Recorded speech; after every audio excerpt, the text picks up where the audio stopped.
Olá, bom dia. Estamos iniciando a videoconferência de resultados do quarto trimestre 21 e do ano de 2021 da Engie Brasil Energia. Sou Rafael Bósio, gerente de relações com investidores da companhia. Informo que nesse momento as pessoas conectadas estão no modo ouvinte e já podem submeter suas perguntas aos participantes, aos panelistas aqui, pelo chat da plataforma.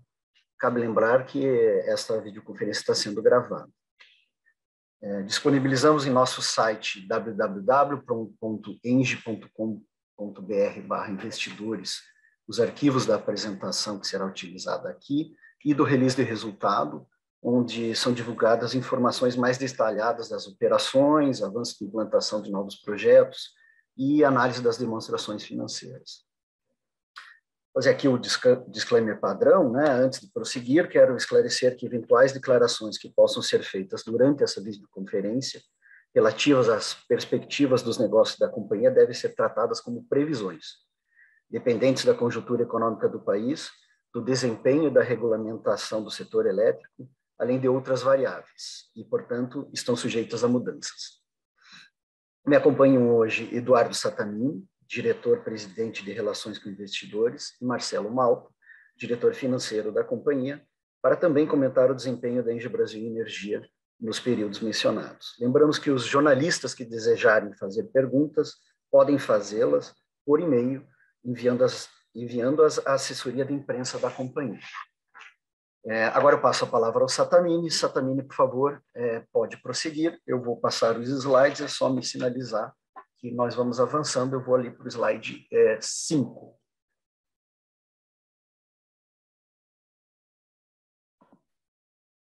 Muito obrigado, Rafael. Bom dia a todos. Nós começamos com os destaques do ano de 2021. A gente vai fazer a apresentação mais focada no resultado do ano, as informações detalhadas sobre o trimestre, que é importante a comparação trimestre a trimestre para alguns analistas. Ela vai estar na sua íntegra no nosso release.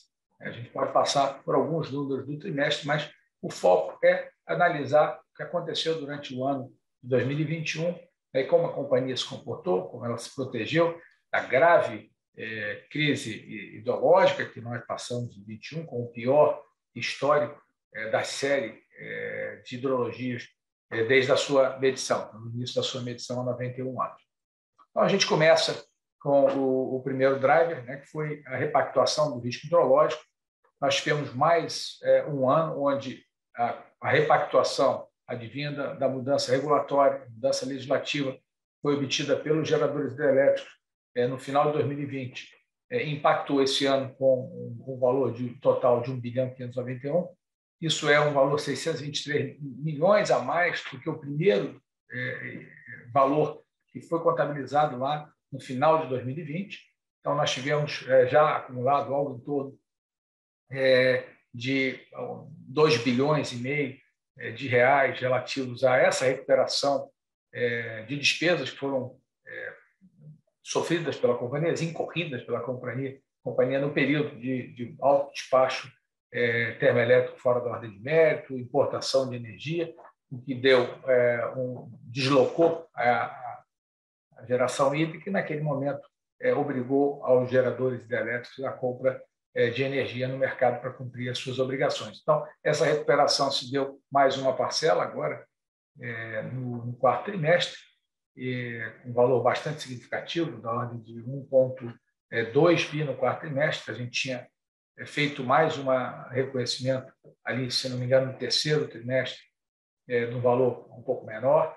Tudo isso em função do nosso entendimento e da maturidade do processo que vai se desenhando, né? O segundo fator importante que influenciou o nosso resultado, e vocês vão ver isso nos nossos números, nos nossos agregados financeiros, foram lançamentos contábeis não recorrentes em função do impairment da UTE Pampa Sul, que a gente espera vender a unidade ainda no primeiro semestre deste ano, com o close financeiro previsto até o final desse ano, e da nossa unidade de geração solar distribuída, que também estamos descontinuando essa atividade dentro do nosso portfólio. Nosso entendimento é que essa atividade ela é uma atividade de muito baixo valor agregado, com baixa barreira de entrada, e hoje com uma pulverização extremamente grande, o que faz com que a gente perca foco no nosso grande negócio, que é grande atacadista, grandes clientes, partindo para um mercado cada vez mais pulverizado, mas ainda de valor agregado elevado à medida que o mercado livre se abre. E outro elemento não recorrente foi o resultado na alienação do complexo termoelétrico Jorge Lacerda, ocorrido em outubro. A finalização da transação ocorreu em outubro, o closing da transação, que trouxe também uma redução do valor de dívida de 200 milhões. Eventos não recorrentes, fruto da nossa estratégia de descarbonização, então é o preço a pagar, mas a gente entende que com a venda de Pampa Sul agora a partir desse ano, a gente passa a ser um gerador totalmente renovável e isso também tem um valor relativo para os nossos clientes que também buscam neutralidade de carbono, descarbonização das suas atividades. Então, seremos um parceiro preferencial para os nossos clientes à medida que não temos energia de origem fóssil. Mais um elemento que foi a contribuição da TAG no EBITDA da companhia, 602 milhões no ano de 2021, com uma variação positiva de 115 milhões de reais ano a ano, no ano 2020 para esse ano, principalmente em função da melhoria do resultado operacional, fruto da valorização dos contratos de transporte que a companhia tem. Mais um elemento, e é um elemento que a gente traz de informação para vocês entenderem quão eficiente foi o nosso time de gestão de portfólio, né, que, apesar de um ano 2021 com a pior hidrologia, o impacto para nós nas transações de curto prazo foi de apenas 35 milhões de reais.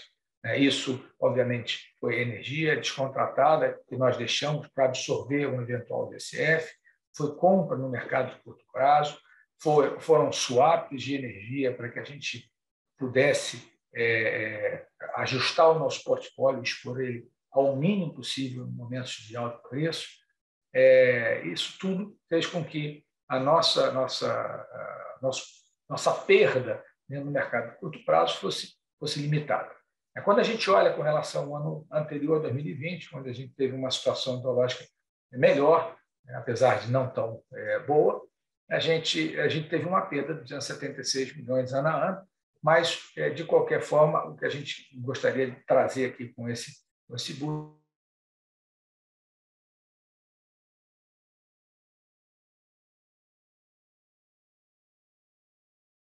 a gente olha um impacto global no nosso EBITDA. Rafael, por favor, não sei se você já fez a alteração, ok?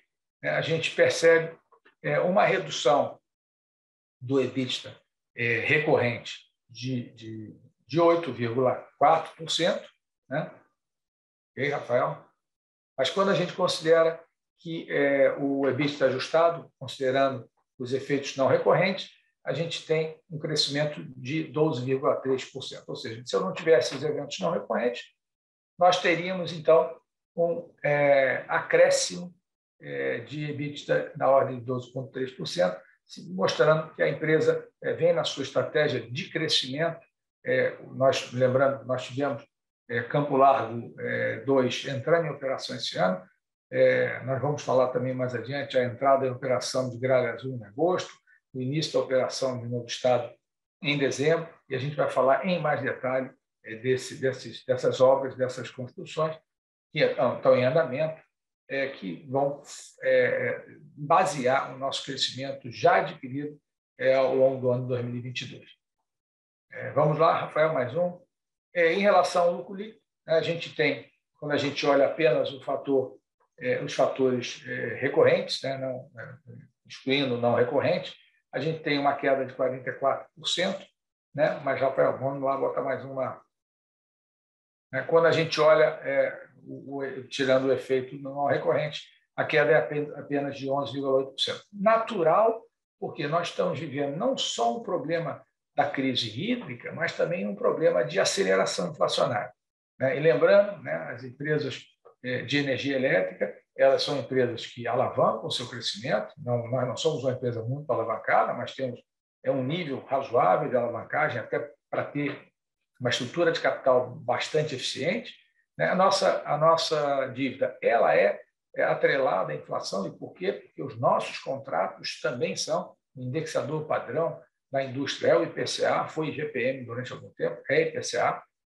E, obviamente, à medida que a inflação se acelera, ela causa um impacto no estoque de dívida, no estoque de concessões a pagar, e que vai se refletir somente nos preços do contrato ao longo do ano seguinte. Então, esse ano a gente deve recuperar nos nossos contratos uma boa parte dessa perda financeira, mas o resultado financeiro ele é impactado de imediato exatamente pela correção monetária dessas obrigações a pagar, concessão e empréstimos e financiamentos. Nosso resultado financeiro líquido foi menos 3 bilhões, e uma variação com relação ao ano passado de algo em torno de 1,2 bilhões, 1 bilhão 197 milhões. O resultado financeiro foi mais baixo. Vamos, então, para o próximo slide. Agora sim, Rafael. Passamos, então, para os destaques de ordem qualitativa, informações para você.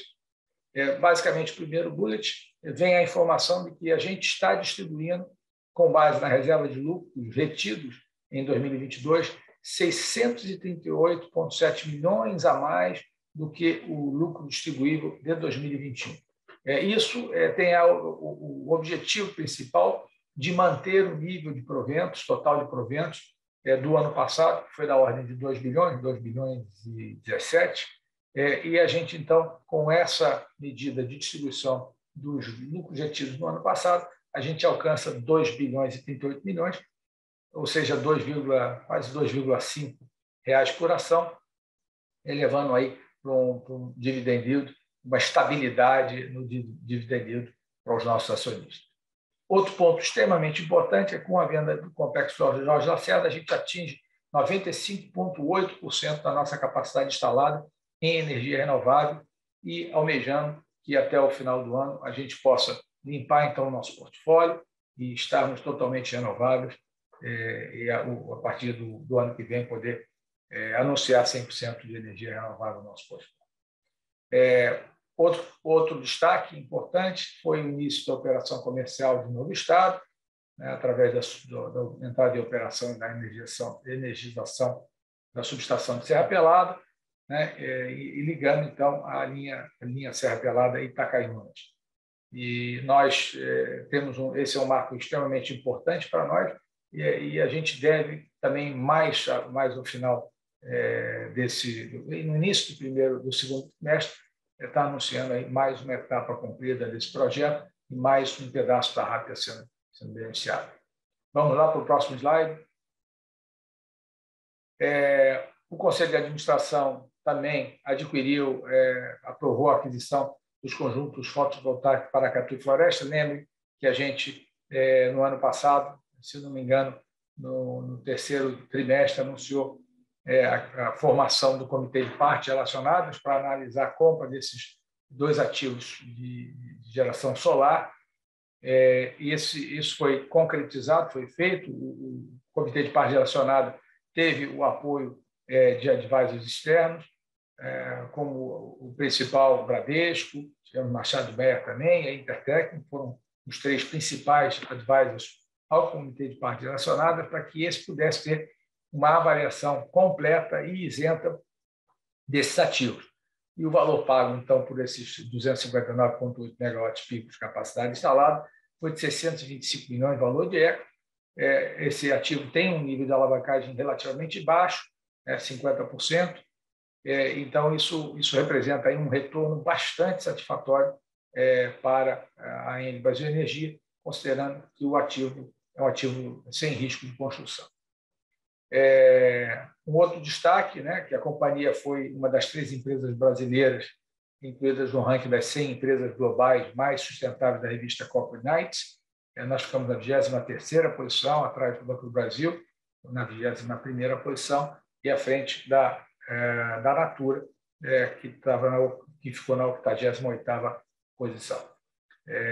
Esse pool, esse survey, esse ranking, ele é feito entre quase 7 mil empresas de capital aberto em todo o mundo.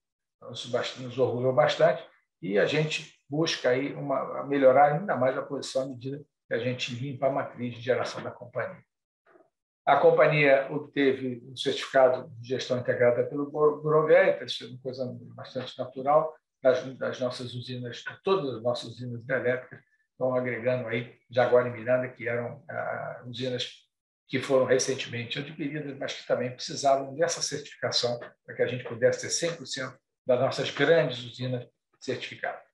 E outro certificado bastante importante foi a ISO 37001, que é sobre o sistema de gestão de antissuborno, para nós extremamente importante, caro, para operar no Brasil. É muito importante que a gente tenha esse tipo de certificação para mostrar a lisura, a correção e para evitar que nós tenhamos qualquer desvio dentro da nossa companhia. Processos, restrições, a fraude, etc., códigos de ética são levados extremamente a sério na companhia e a gente conseguiu demonstrar isso na certificação feita agora pelo Instituto Eurocompliance.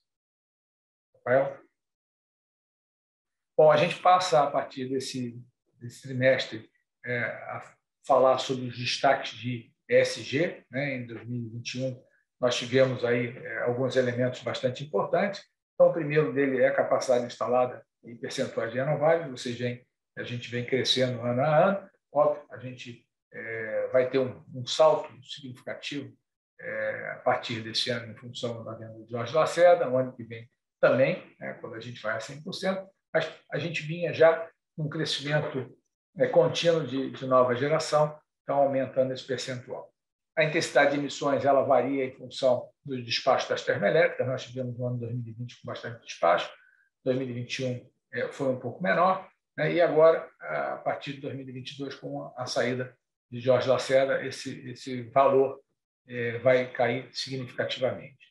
Lembrando, aproximadamente, as emissões de Jorge Lacerda eram coisa de quase 4 milhões de toneladas ano, contra 1 milhão e pouco de pampa, um total aí de quase de 5 milhões de toneladas ano. A gente está caindo, então, a 20% das emissões totais que a gente tinha nos anos anteriores.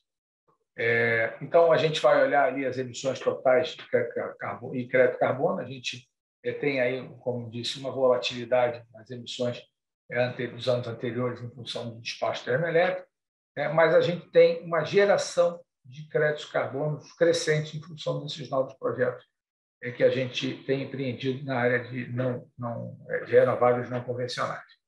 Então, hoje a gente tem, 2021, a gente teve geração de créditos carbono não emitidos, mas gerados, habilitados para emissão, de 2,8 milhões de toneladas.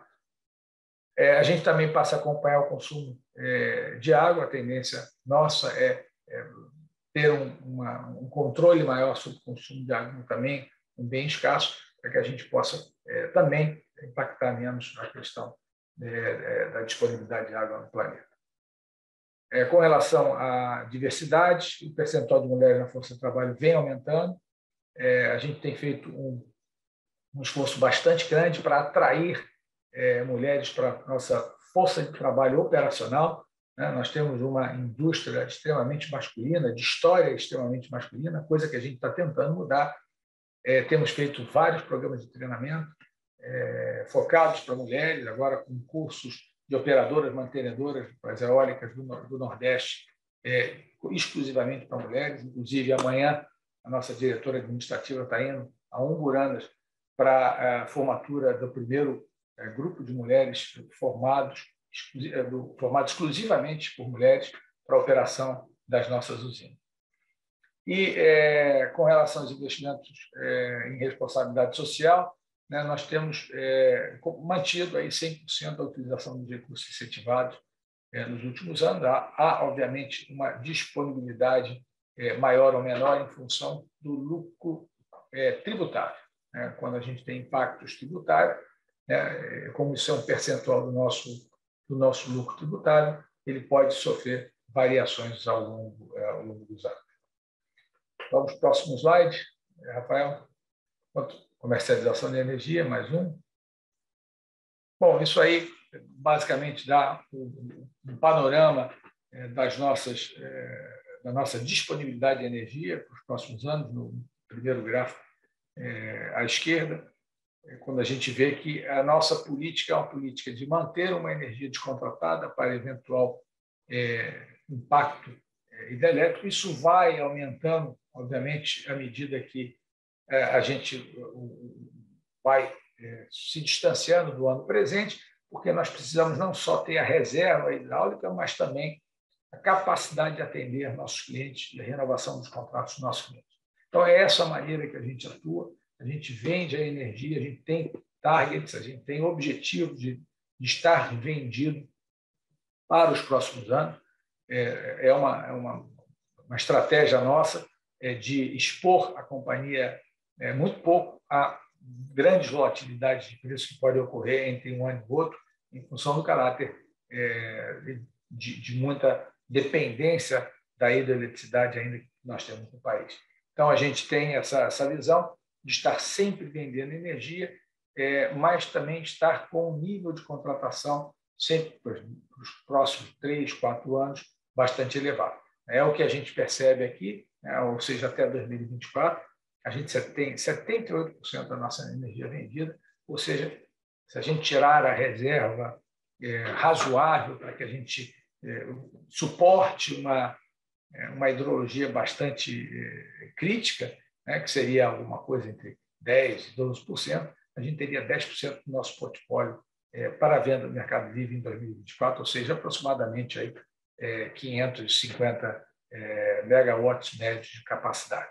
Essa é a nossa maneira de trabalhar para expor o mínimo possível a empresa a preço, a volatilidade de preço. Então, quando hoje a gente olha e fala sobre eventual queda de preço, que aparentemente pode estar havendo no mercado, em função da oferta, a gente está olhando que o portfólio nosso está bastante protegido para esse efeito, e lembrando que quando a gente olha preços futuros, principalmente preços spot, no ano de 2023, a gente vai ter uma revisão do modelo de preço, que muito provavelmente vai criar uma pressão altista de preços de curto prazo, e com isso deve impactar também os valores dos contratos de longo prazo.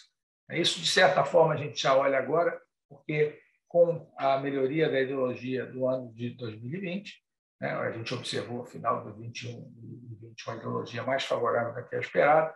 Houve uma queda de preço em 2022, mas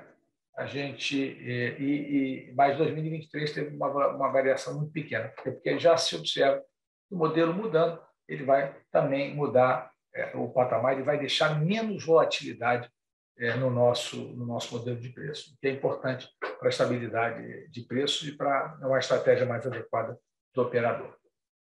Bom, a gente dá muita importância para o Mercado Livre, então, por isso, a gente tem uma diversificação grande de clientes. A gente hoje tem como a siderurgia como um dos principais segmentos, mas, sendo o maior deles, ele representa somente cerca de 14%. Depois vem alimentos, cimentos, ou seja, uma diversificação entre os principais segmentos industriais e comerciais da economia brasileira, sem grandes concentrações, altamente tentando evitar os riscos de um específico segmento. Vamos mais um slide. Bom, isso aí é mais uma ideia de como é que a gente está estruturado na parte comercial. Eu vou deixar, não tem grandes alterações, principalmente aí falar sobre uma redução do número de clientes. Quando a gente viu uma redução da disponibilidade de energia, a gente foi seletivo com relação a alguns clientes, e com isso a gente reduziu um pouquinho o número de clientes. Não tem nada a ver com uma mudança de estratégia, mas sim com uma mudança de disponibilidade. No ano de 2021, como a gente sentiu, existia uma possibilidade de termos pouca hidrologia ao longo do ano de 21 e que poderia refletir em 22, obviamente a gente diminui o nosso apetite de contratação com clientes com maior nível de risco, e com isso a gente acabou reduzindo um pouquinho o nosso número de clientes. Mas a ideia e a tendência nossa, à medida que o mercado se abra, que essa curva do número de clientes suba e que a gente tenha um número cada vez maior de clientes menores, oferecendo margens maiores, porque eles vêm da migração das distribuidoras. Vamos lá, mais um slide falando da expansão da nossa capacidade. Né? Como a gente mencionou, a companhia continua buscando crescimento. Iniciamos esse ano a construção do projeto Eloy Santo Agostinho. Ele está com um avanço físico global de 7,7, no estágio inicial da construção, de concretagem. É um parque de 434 megawatts de capacidade instalada, e aí o início da operação ocorrerá agora até o final do ano. Esse ano entra uma parte da capacidade, e ao longo do primeiro trimestre e segundo trimestre, no máximo do ano que vem, a gente tem a operação 100% deste parque. São 70 aerogeradores com máquinas da última geração de 6,2 megawatts cada um. Vamos lá? O projeto de transmissão, nós já pincelamos um pouco. Ele sofreu um pequeno atraso em função dos efeitos de Covid naturais, e isso, obviamente, gerou também um aumento de CAPEX, à medida que a improdutividade gerada pelo Covid fez com que o número de HH gasto ele é aumentado. Isso faz com que, então, também a gente tenha tido a necessidade de revisar o nosso investimento estimado. Mas continua super dentro da expectativa de retorno da companhia, e a gente pretende agora, em março, faturar aproximadamente 95% da RAP, ficando uma pequena parcela a ser iniciada só em 2023, em função da entrada em operação de uma subestação em linha da Copel. Então, a gente vai estar com praticamente todo o projeto operacional em março, esperando apenas o projeto pronto, esperando a conexão da Copel. Vamos para o outro slide, por favor, Rafael. No caso do novo Estado, a gente tem uma situação um pouquinho diferente. Nós também tivemos atraso em função da Covid, em função do acidente que nós já mencionamos aqui no ano passado. Foi extremamente crítico para nós. Nós precisamos olhar todos os procedimentos. Inclusive, nós substituímos a nossa subcontratada, que fazia a montagem, a construção de uma parte da linha do novo Estado. E agora nós temos um prazo de entrada de 50% da RAP até abril e o final 100% da RAP prevista para o fim de 2022. A gente está estimando aí que provavelmente no início do quarto trimestre, a gente tenha essa linha totalmente operacional. É uma linha, lembrando, gigante, 1.800 quilômetros de linhas, cruzando 22 municípios entre Tocantins e o Pará. Vamos lá, Rafael? Bom, como a gente mencionou, a gente acabou de adquirir Paracatu Floresta, então ele aparece pela primeira vez, e como já é um ativo operacional, vai entrar dentro da linha normal de operação. São 259,8 megawatts picos, com capacidade comercial de 59. Um fator extremamente importante, os PPAs de Paracatu de Floresta têm valores bastante elevados, foram oriundos do leilão de 2014, junto com a nossa ASU. A ASU nós vendemos 30 megawatts de capacidade instalada, e esses parques, então, agora passam para a nossa operação. Eles estão no estado de Minas Gerais e da Bahia, fazem a composição do nosso núcleo solar agora. Então, passamos a ter no total algo em torno de 290, quase 300 megawatts pico de capacidade instalada em solar, né, e visando aumentar através do projeto do Açu Sol, como a gente vai ver um pouco mais adiante a nossa expansão. Vamos lá?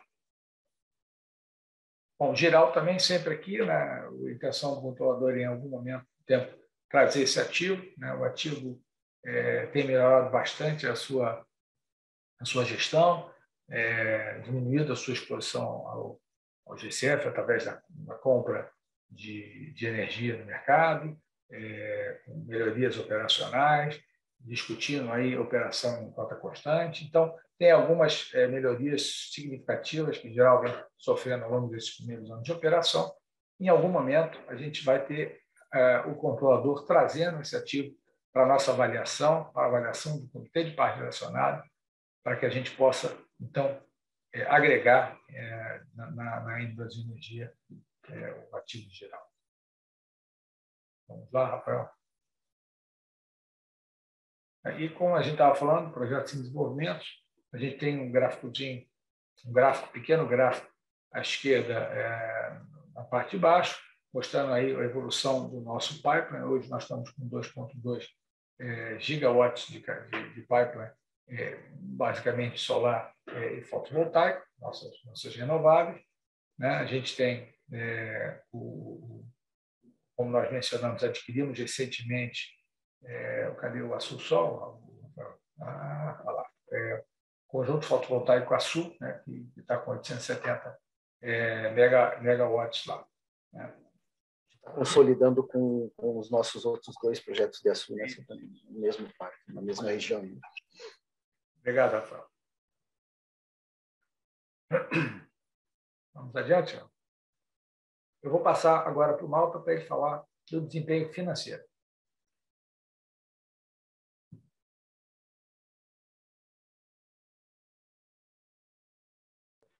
Malta, está no mudo, Malta. Bom dia, pessoal. Bom, o Sattamini já mencionou no início os eventos mais importantes do ano que impactaram o nosso resultado financeiro. Então, no slide 20, nós trazemos aqui a nossa performance financeira demonstrada através do ROI e do ROIC. Se desconsiderarmos os efeitos do impairment, né, teríamos uma queda do ROI de 36,1 para 29,9. Isso deve-se basicamente à redução do nosso lucro líquido, motivado pela elevação da nossa despesa financeira, como já mencionado pelo Sattamini. No ROIC, a variação é uma pequena redução de 22,7 para 20%, que mantém os níveis históricos de ROIC. No quadro à direita, nós temos um demonstrativo da nossa performance de 2016 a 2021. Então, nesse período, fizemos investimentos no montante total de 22,5 bilhões de reais, com alavancagem bastante elevada, de 82%. Aumentamos a nossa capacidade instalada própria, total de 17%, e em ativos renováveis, 34%. Adquirimos a TAG, a participação de 32,5%. Entramos no segmento de transmissão, com 2.800 quilômetros de linha que estão em fase final de construção. Nosso EBITDA ajustado entre os períodos variou de 113% e o lucro líquido 34%, inferior na variação do EBITDA, principalmente pelo impacto nesse ano da despesa financeira sobre o nosso lucro. E em dividendos e juros sobre capital próprio, distribuídos no período, totalizamos 11,1 bilhões de reais. No slide 20 tem um gráfico que demonstra a variação da nossa receita financeira no período. Tivemos 174 milhões de elevação da nossa receita financeira por conta da remuneração dos nossos ativos financeiros, né? Só lembrando que a aquisição de Jaguara e Miranda, seguindo os procedimentos contábeis, ela foi registrada como um ativo financeiro, que é reajustado por índices de inflação e taxa de juros também. Ano passado, nós tivemos exportação e deixamos de ter, né, esse ano. Preço e volume de vendas no combinado, nós tivemos uma elevação de preço importante, mas, por outro lado, uma queda de volume. Isso deve-se basicamente a uma redução de consumo de cliente. Tivemos também restrição de geração de Pampa Sul por conta de importação de energia do Uruguai. E também tivemos uma redução do volume de energia vendida por conta de uma maior quantidade de energia descontratada que nós deixamos nesse ano para proteção contra a variação do GSF. Em 2020, tivemos uma recuperação de tributos de PIS e COFINS, e na atividade de transmissão também temos ativos de contrato, ativos financeiros, que foram atualizados pelos índices de inflação e que totalizou uma variação de 281 milhões, né, de reais. O próximo, Rafael. Bom, o resultado da TAG fechou o ano com um resultado de 602 milhões de reais, variação de resultado que contribuiu para o nosso EBITDA em 187 milhões de reais. Variação de resultado da TAG deve-se basicamente à atualização dos contratos de transporte de energia por índices de inflação. TAG tem contratos atualizados pelo IGPM e PCA, né, também. Bom, no EBITDA, se compararmos os valores registrados entre os dois períodos, nós tivemos uma queda de 8,4%, mas se desconsiderarmos os eventos não recorrentes, tivemos uma elevação de 12,3%. Um impacto importante foi a repactuação do risco hidrológico, como mencionado pelo Sattamini. Em 2020, nós registramos 968 milhões de reais, em 2021, 1.591, então uma variação entre os anos de 623 milhões de reais. Então, no total do montante registrado da repactuação do risco hidrológico, nós totalizamos quase 2,6 bilhões de reais. Nós tivemos uma redução de compra do volume de energia para a gestão de portfólio. Esse ano foi um ano bastante atípico, né? Tivemos preços elevados de energia. A PLD médio no ano passado ficou em torno de R$280. Tivemos, por conta disso, uma oferta menor de energia e optamos também por um maior volume de descontratação de energia, o que reduziu a nossa necessidade de compra.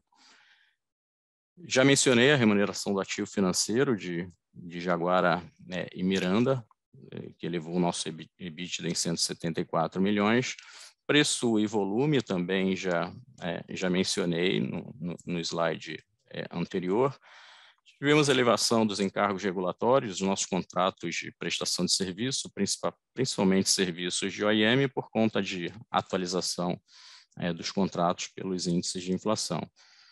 Combustível, uma elevação do consumo de carvão por conta de uma maior geração fora da ordem de mérito dos ativos de Jorge Lacerda.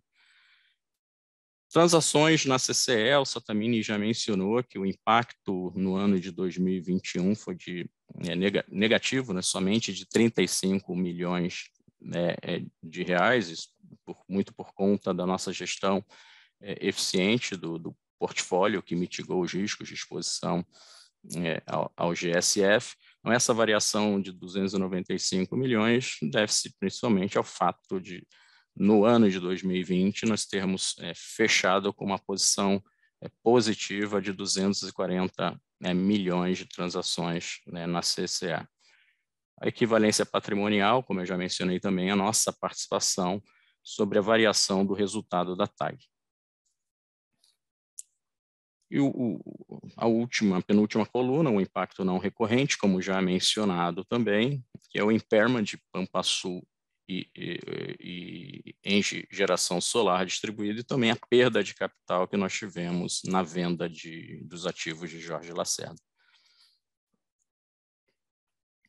Evolução do nosso lucro líquido também, se compararmos os valores registrados, nós temos uma queda de 44%, e se isolarmos os impactos não recorrentes, essa redução fica em 11,8%.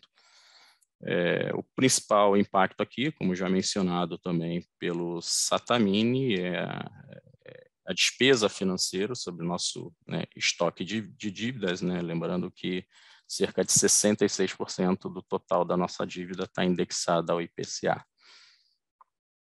E o impacto não recorrente também demonstrado, como já mencionado, são os impairments e a perda de capital na venda de Jorge Lacerda.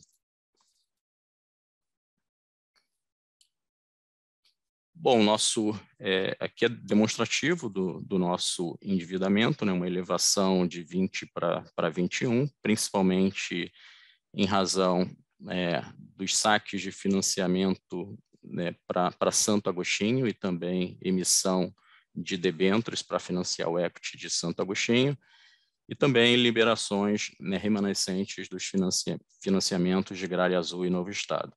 Então, fechamos o ano com um caixa bastante robusto, de mais de 5 bilhões de reais, o que nos permitiu distribuir a totalidade do lucro desse ano, mais o lucro que nós retivemos no ano passado.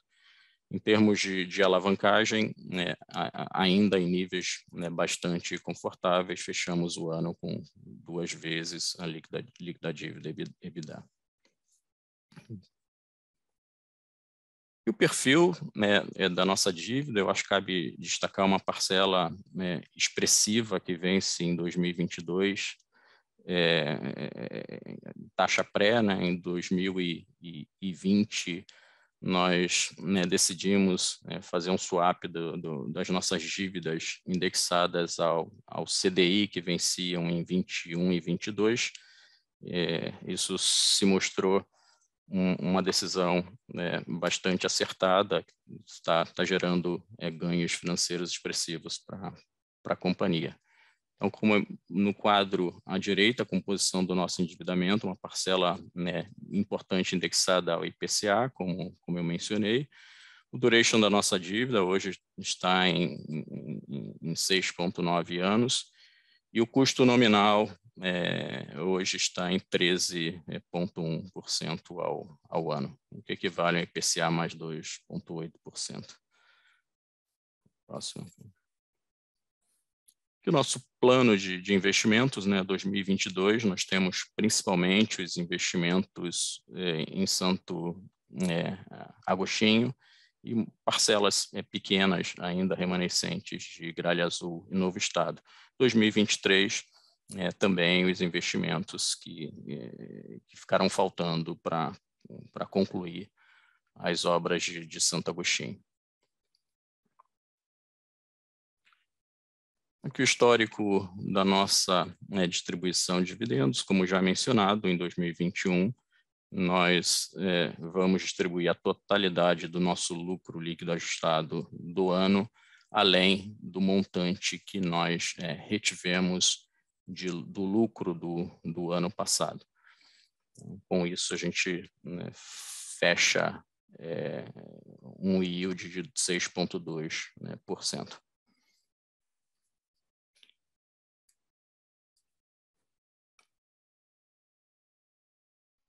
Então, na parte financeira, era isso. Eu devolvo a palavra para o Rafael. Isso, com isso a gente encerra. Vamos, então, abrir aqui a sessão de perguntas e respostas. A gente tem uma série de perguntas. Eu vou tentar consolidar aquelas que são similares, a primeira pergunta, vou dividi-las em 3 partes, vou dividir em 3 partes. Sattamini Malta vem vou combinar a pergunta da Maria Carolina Carneiro, Carol, lá do Credit Suisse, e do Antônio Junqueira, do Citibank, que é sobre a aquisição das fotovoltaicas para Aracatu e Floresta, né? Eles gostariam que a gente comentasse sobre, né, sobre a aquisição, se os 625 milhões responde por enterprise value ou o valor do equity, e se tem dívida, qual é o valor da dívida ou o percentual de alavancagem, né, desse projeto, e também, se possível, uma visibilidade de margem EBITDA. Talvez eu possa responder a pergunta, Rafael. Eu falei na apresentação sobre 625, que referência a equity value, né? A dívida é mais ou menos o mesmo valor, né? 50-50, dívida e equity. Talvez dar um pouquinho mais de cor aí à aquisição, a margem EBITDA do ativo é de 70%. O que mais ele foi perguntado, Rafael? Eu acho que isso acho que é o básico que está perguntado, né? Pergunta também se há mais, a empresa está analisando outras aquisições com partes relacionadas semelhantes. Eu acho que entra um pouco a questão do giral, isso né? Esses eram os dois ativos que estavam contando um pouquinho da história. Esses ativos eles foram desenvolvidos fora da Ende Brasil Energia porque na verdade foram desenvolvidos por uma empresa que não era do par do grupo, chamava Solar Direct, e que em 2015 ela foi adquirida logo depois do leilão de 2014. Então, como demorou um certo tempo para que essa empresa fosse absorvida pelo grupo lá fora, ela seguiu o desenvolvimento dela, estava no processo de construção, licenciamento, coisa que fez com que nós não nos envolvêssemos, né, até o COD. E do COD para cá, a gente vinha analisando, esperando o melhor momento para essa aquisição ser feita, em função de diversos ajustes que as plantas deveriam ter sofreram desse tempo, para melhoria de performance, e agora, com o ativo com menos risco de operação, a gente entendeu que era momento de fazer essa transferência do controlador para nós. E aí foi por isso que nós montamos o Comitê de Partes Relacionadas. Mas em termos de números principais, então, é uma margem de 70%, margem de EBITDA, 50-50, 625 de equity value, um pouquinho mais, 649 de dívida. E tem aí potencial earn-out em função da melhoria de performance que foi obtida, se vai ser comprovada ainda esse ano. Se tiver, obviamente, earn-out é mais resultado para nós, né, que vai ser dividido com eles, então pode melhorar ainda mais aí a nossa rentabilidade.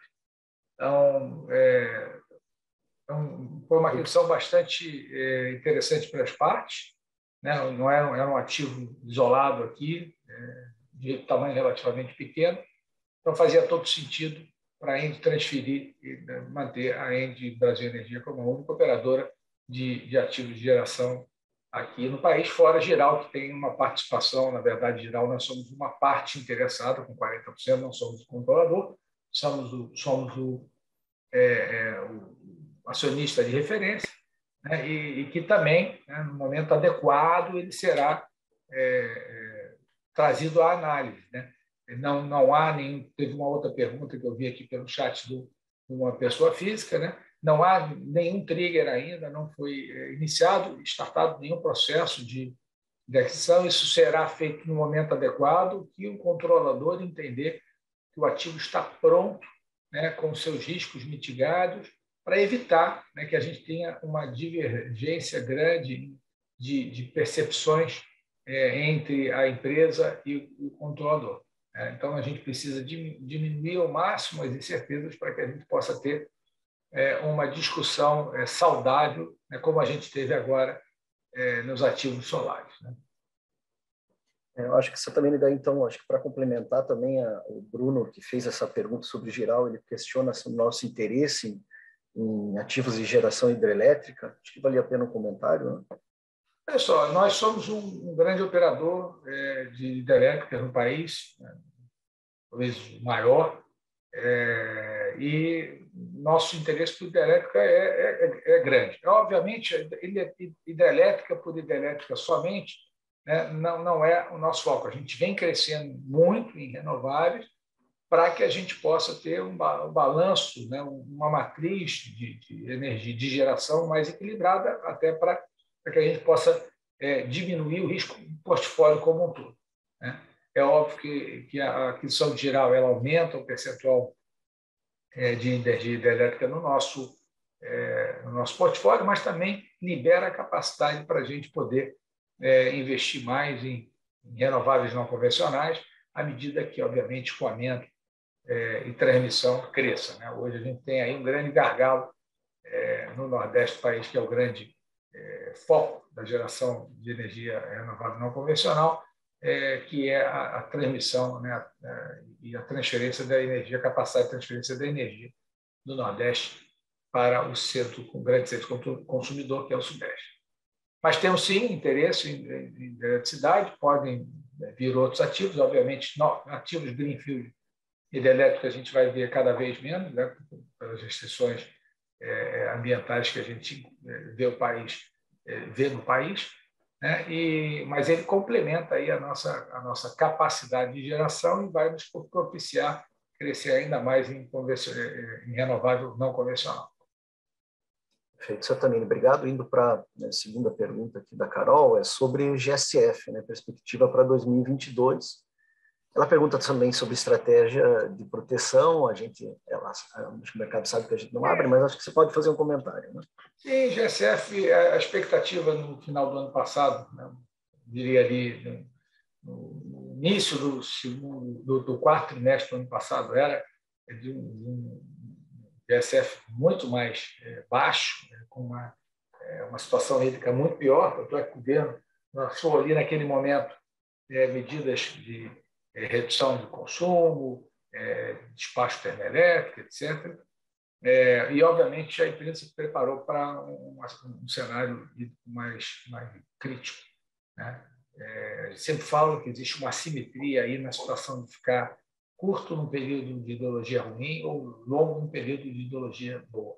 Quer dizer, a gente podendo, a gente prefere ficar longo num período de ideologia boa, porque a perda em relação à contratação para esse contrato a longo prazo é muito menor do que a perda que você tem ao comprar um PLD extremamente elevado, sendo vendido por um preço de longo prazo. Então, essa é a assimetria do mercado. A gente, então, tem agido e tem buscado ser bastante conservador nisso. Mas o que a gente percebe é que, quando a gente olha o ano passado com um GSF próximo de 70, e a gente olha agora para 2022, as expectativas, inclusive, da própria CCE é de ter alguma coisa muito mais próximo de 85, né? Então, ou seja, nós teremos mais energia distribuída entre os geradores hidrelétricos. Então, de uma certa maneira, a gente vai estar liquidando mais energia, vai estar com o balanço, em termos de expectativa, mais forte do que a gente esperava quando a gente fez o nosso orçamento, por exemplo, o orçamento da companhia. Perfeito, obrigado, Sattamini. Agora uma pergunta tanto da Carol, do Credit Suisse, como do Arlindo Souza, do TC, sobre participação no próximo leilão de transmissão. Se temos interesse e qual é a opinião.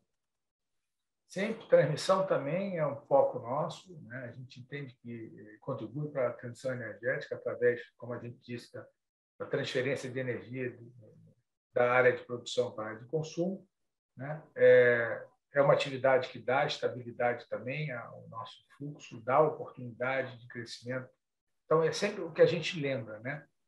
A diversificação de negócios, ela propicia, em momentos diferentes, oportunidades de crescimento diferentes. A gente vê hoje a transmissão, é uma verdade, uma competição muito grande, né? Como no passado a gente viu na geração, pelos leilões, mas a gente entende que essas coisas são cíclicas, né? A gente pode observar também que o próximo leilão, né, seria um leilão bem menor em termos de tamanho. E ele foi aumentado em função de bids de players muito agressivos no passado que acabaram não conseguindo converter aqueles bids em linhas de transmissão na sua realidade. Então, o que a gente verá é que aqueles players muito agressivos que fazem com que o mercado acabe, teoricamente, percebendo um retorno muito mais baixo, na verdade, eles não têm sucesso. Então, a gente espera que isso demonstre aí ao mercado que a agressividade tem limite, né, e que a gente tem que fazer com que o bid seja sustentável, que as empresas que entrem nesse setor elas levem adiante as linhas e entreguem. Isso é extremamente importante até para o planejamento energético do país. Se você leilou uma linha, né, que era prevista para ficar e era necessária ficar pronta em 4 anos, né, e você passa 2 anos tentando lutar contra aquele empreendedor que não consegue fazer a linha, 2, 3 anos, e depois vai licitar aquela linha, essa linha atrasou 3, 4 anos, e com isso o planejamento energético fica prejudicado. Então, acho também uma função do regulador e do governo, né, de estar atento a esse tipo de player, né, que tem uma postura muito mais agressiva e que acaba reduzindo o preço do mercado, reduzindo o retorno e criando um ambiente não saudável e não sustentável de negócio a longo prazo. Vamos estar de olho, sim, esperamos que o comportamento seja um comportamento mais racional. Se não for racional, vamos deixar para crescer em transmissão no momento em que as linhas apresentem retornos adequados ao risco da sua implantação. Isso eu também vai fazer algumas perguntas relacionadas, né, ao mercado, à área comercial. Pergunta que veio de investidor, pessoa física, e também do Juliana Gege, do UBS, sobre a nossa participação, né, no Mercado Livre. Né? O Evandro, que é pessoa física, comenta, né, sobre nosso breakdown de 60% no Mercado Livre e 40% no regulado. Ele pergunta se a empresa segue um padrão para ter essa percentagem no mercado e no outro, né, para você comentar essa estratégia. E aqui o Agege está fazendo uma pergunta sobre nosso crescimento, né, no mercado. Se a gente vai continuar focando em clientes de alta tensão ou também pretende ir para clientes de menor tensão. Vamos lá. Primeiro, a primeira pergunta sobre 60-40, isso é uma consequência. A gente olha que o mercado regulado ele tende a acabar, né? O governo, com essa modalidade de leilões, na hora que ele pretende tirar das distribuidoras a obrigatoriedade de comprar energia, e cada vez abre mais o mercado, ele vai diminuindo esse mercado regulado e é natural que a nosso percentual de participação no mercado regulado no nosso portfólio reduza. É óbvio, a gente tem contratos aí de longuíssimo prazo, as hidrelétricas vendidas lá em 2004, 5, 6, 7, né? Esses contratos eles vão continuar até o seu final, que é 2034, até 2037. Então, tem mais aí 10, 12 anos. Se pegar o caso geral, até mais, no caso dele que vem para nós. Então, nós vamos continuar a ter uma parte do mercado regulado no nosso portfólio. Mas é uma realidade que o mercado livre vai substituir, então, essas aquisições feitas no mercado regulado. E, com a abertura do mercado, com clientes cada vez menores. Nós estamos nos preparando já há algum tempo, né? Se vocês olharem aí as nossas apresentações, as nossas conversas por dentro da Engie, que ocorreram aí nos últimos 4, 5 anos, a gente vem falando do investimento em digitalização, padronização de contratos, plataformas digitais. Hoje, nós temos vários produtos na plataforma digital que são apresentados para os nossos clientes, com grande sucesso, e a tendência é que essa digitalização continue do nosso lado, principalmente para reduzir o custo de transação à medida que os clientes fiquem menor. O custo de transação é cada vez mais relevante no contexto e na rentabilidade do negócio. Então, vamos continuar crescendo à medida que o mercado se abre, à medida que o número de clientes livres aumenta. A nossa intenção é capturar a nossa parcela de mercado, continuar como líder na venda de energia no país. E, obviamente, isso vai causar aí uma mudança de paradigma. Em vez de estarmos aí com apenas os clientes de alta tensão, que são também importantes para nós, né, nós também estaremos no mercado de mais varejo, atendendo clientes menores. É o que a gente costuma falar aqui, a gente segmenta também os clientes em private, né, o intermediário e o retail. Né? Então, igual os bancos fazem, a gente acaba tendo que também fazer com produtos específicos para cada segmento, para atender e satisfazer as necessidades de cada segmento. Isso também, obrigado. Então, agora uma pergunta que também envolve a área comercial, né? Falar sobre preços, né? Pergunta vindo do Victor Souza, da Genial, com relação se a gente consegue sentir uma pressão baixista nos preços de energia de longo prazo, segundo ele, porque existe, né, dada a expressiva sobre oferta no balanço brasileiro. Né, e também, somado a isso, é um cenário mais benigno de chuva. Né? Em comentários, creio que você já comentou sobre que no longo prazo a gente não tem visto queda dos preços, mas seria bom dar uma reforçada aqui nessa questão.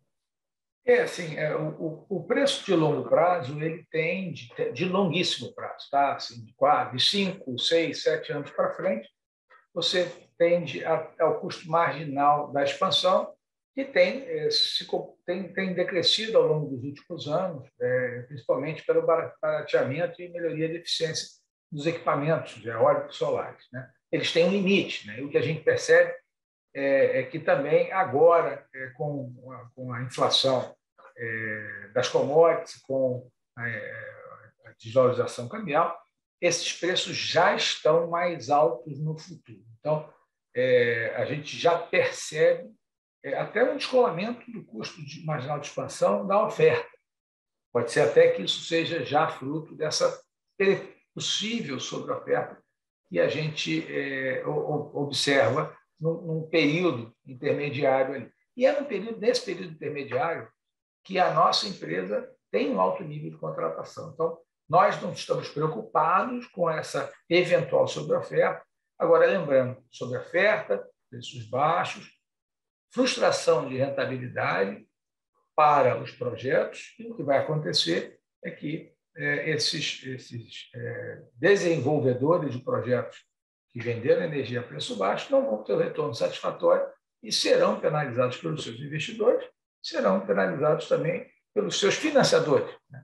Que não vão alcançar os níveis de cobertura, etc. Então, é possível que, se efetivamente ocorrer esse excesso de oferta, a gente tem que olhar que ele precisa ter escoamento, né, para a energia. Tem muito projeto hoje que está sendo registrado na ANEEL, e isso também traz uma grande ansiedade para o mercado, mas são projetos que não terão escoamento, que não têm linha, que não têm capacidade. Existe um planejamento do escoamento que é condizente com a demanda de energia prevista. Né? Então, sim, eu não vejo assim preços que sejam extremamente disruptíveis para a indústria. Então, a gente pode ter momentos em que o preço fique um pouco mais baixo, mas a tendência dos preços é acompanharem o custo marginal de expansão, que de uma certa maneira, eles já caíram significativamente, e a tendência é que eles se estabilizem em algum patamar de preço de longo prazo. Né? Isso também, obrigado. Antes de partir para a próxima pergunta, eu gostaria de fazer 2 comentários de perguntas que vieram de investidores de pessoas físicas. O primeiro é o Cid Stoso, ele pergunta como eu sei se minha empresa preenche os requisitos para contratar energia no Mercado Livre. Então, Alcides, você pode entrar em nosso site, na área de Mercado Livre, e também no nosso Energy Place, que é onde você encontra informações de como se enquadrar e quais são os requisitos necessários. Pode entrar em contato conosco, que também, se houver alguma dificuldade, nós te auxiliamos a identificar o lugar correto no site. Tá? Um outro comentário, a gente teve uma pergunta aqui do Christian, só para esclarecer, ele pergunta, ele pede para a gente comentar por que da redução de aproximadamente 300 funcionários, né, no quadro da empresa em relação ao último trimestre. Aqui é bastante importante esclarecer que no quarto trimestre a gente concretizou a venda do complexo termoelétrico Jorge Lacerda, e, na verdade, então, não houve demissão. Na verdade, esses empregados eles foram transferidos e continuam trabalhando nesse ativo com o novo proprietário. Então, não houve uma demissão de 300 empregados no trimestre. Tá? Então, deixando isso esclarecido e passando agora para um novo tema, Sattamini Malta, o Juliano Gege, do IBS, questiona, né, ele comenta do vencimento do contrato OIM da TAG, agora no primeiro semestre de 22, e ele pergunta o que nós pretendemos fazer e se há possibilidade de redução de custo na TAG. Vamos lá, Juliano, obrigado pela pergunta. O vencimento está ocorrendo, já está havendo um período de transição, já se acordou entre a ENDE e a CDPq uma nova modalidade. O preço será reduzido, eu não posso falar do preço aqui, mas ele será sim reduzido e refletirá no resultado dos próximos períodos, né? A gente vai ter um período de overlap entre a equipe nova de operação da ENDE e o período da saída do pessoal da Transpetro. Então, vai sim ter uma economia para o ativo e vai representar em aumento de rentabilidade para os próximos períodos. Lembrando que a TAG tem uma característica bastante interessante. Lembra, ela foi uma aquisição alavancada em que ela previa um período de amortização do acquisition financing.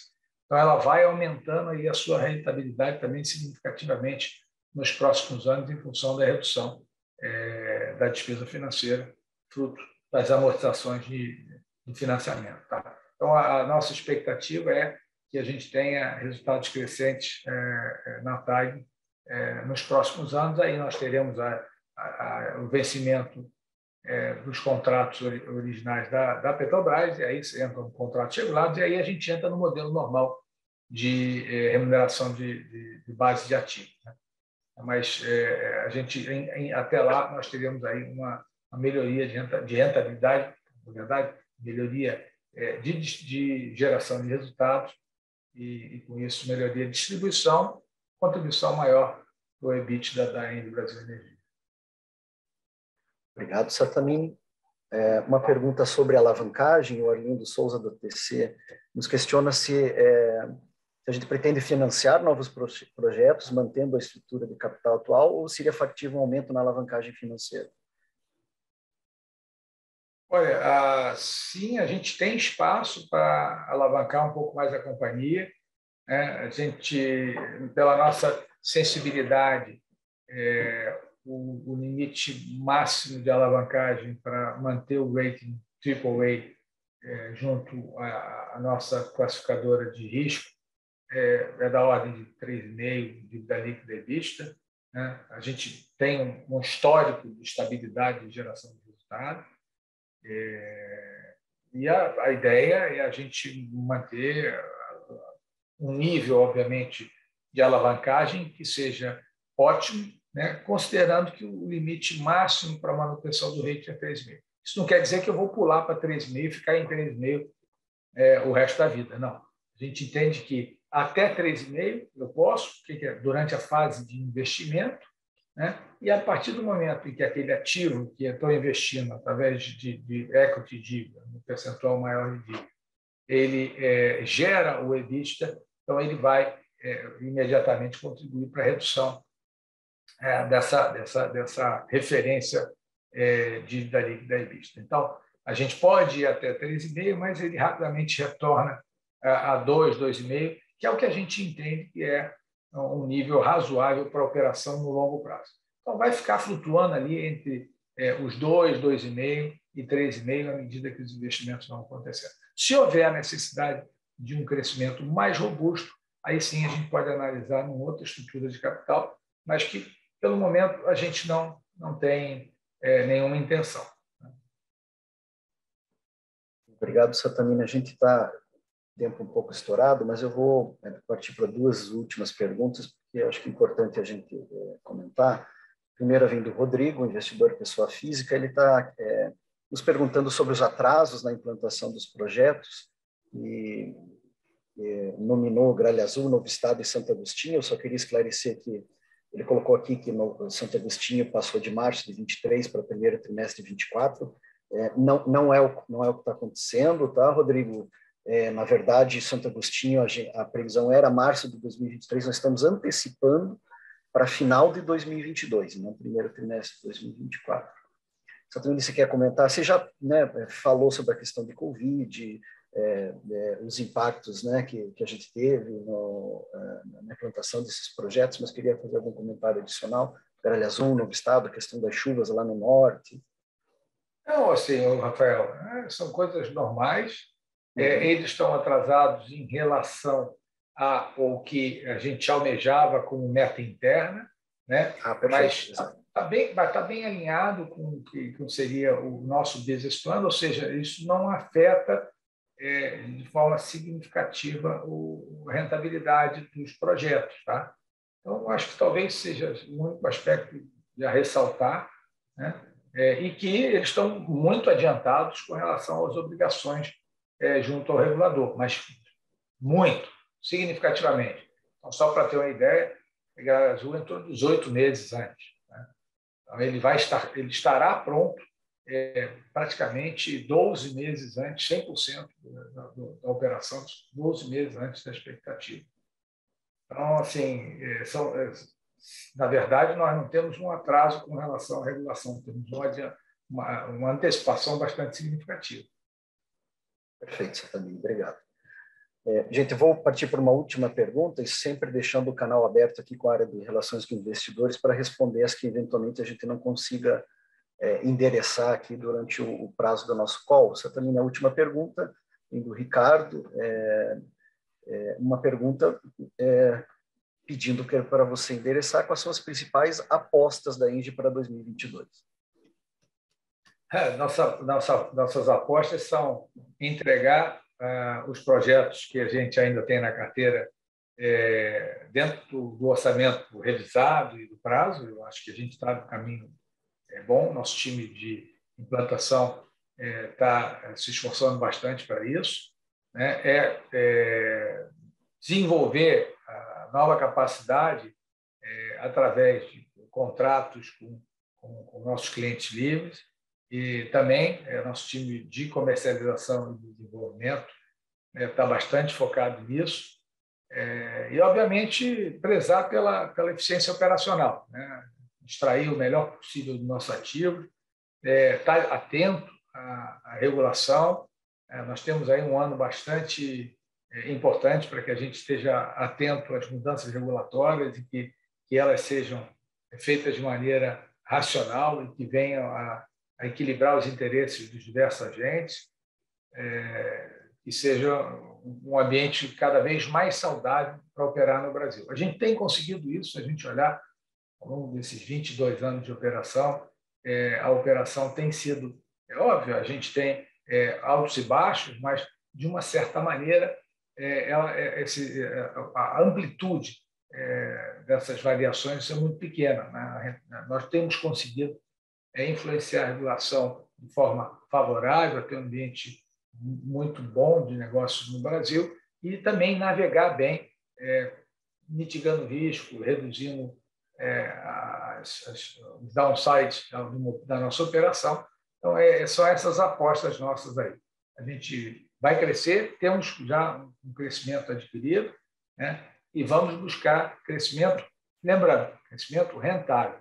Não adianta crescer para aumentar a market share, porque isso não representa retorno no bolso do nosso acionista. Disciplina financeira sempre foi uma das principais características da nossa companhia e continuará sendo. Na hora que a gente anunciar algum novo projeto, esse projeto vai estar calcado em base de premissas que são premissas que vão entregar retorno adequado ao risco que esses projetos vão representar. Perfeito, Sattamini. Obrigado, Malta. Muito obrigado. Acho que com isso a gente encerra a sessão de perguntas e respostas. Agradeço pelas perguntas e foram bastante enriquecedoras aí para essa nossa conversa. Novamente, deixo à disposição toda a equipe aqui de Relações com Investidores para endereçar as perguntas que a gente não conseguiu responder e vamos mantendo contato. Sattamini, palavras finais. Malta, palavras finais, por favor, fiquem à vontade.